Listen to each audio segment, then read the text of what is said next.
भोलि असारको 11 गते यस सर्वोत्तम पेन्ट्स कम्पनी लिमिटेडले आफ्नो आइपिओको नतिजा सार्वजनिक गर्ने भएको छ।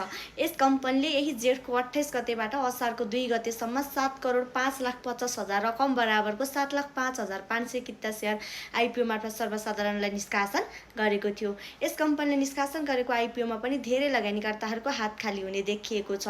यस कम्पनीले निष्कासन गरेको आइपिओमा 28,97,125 लगानीकर्ताहरूले आइपिओको लागि आवेदन दिनुभएको थियो भने यस कम्पनीको आइपिओ जम्मा 70,550 लगानीकर्ताहरूले 10 किताको दरले यस कम्पनीको आइपिओ हात पार्न सफल हुनुहुनेछ भने अन्य बाँकी लगानीकर्ताहरू यस कम्पनीले निष्कासन गरेको आइपिओ पर्नबाट वञ्चित हुने देखिएको छ।